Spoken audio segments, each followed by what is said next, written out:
Verifications. You can verify your solutions by substituting the angles back into the equation and evaluating both sides of the equation. So we could have done that with all of the questions in example 1. You don't necessarily have to verify unless you're just wanting to double check your answers, but it can sometimes be time consuming. So I'm just going to ask a separate verification question, as this will come up as well. So in example 2, it says verify to determine if 5 pi by 3 is the solution to secant squared x minus 2 secant x equals 0. So I want to know if I solve this, would this be one of the solutions? Now, if I'm solving it, that would mean solve, and of course that checks your answer. But verification specifically means to substitute the angle in. So that would be what you would need to do. So every time I see an x, in this case, the x symbol was used rather than theta, you're going to put in 5 pi by 3.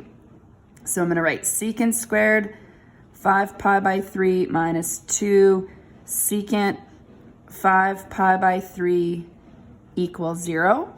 And now I'm going to substitute 5 pi by 3 in. I wrote out the special triangle here, knowing my reference angle was pi by 3. And so secant is reciprocal of cos. So the cos of pi by 3 is 1 over 2.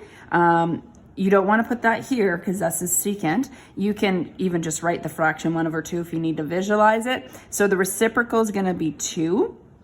You also need to consider the signs.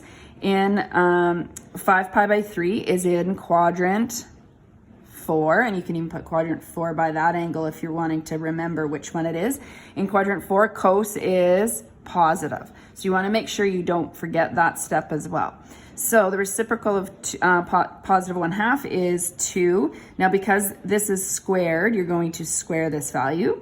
So minus 2, that's just there. Secant of 5 pi by 3 is positive 2, it's the same value. We want to see if that equals 0. So 4 minus 4 equals 0, 0 equals 0. So therefore, yes, 5 pi by 3 is a solution.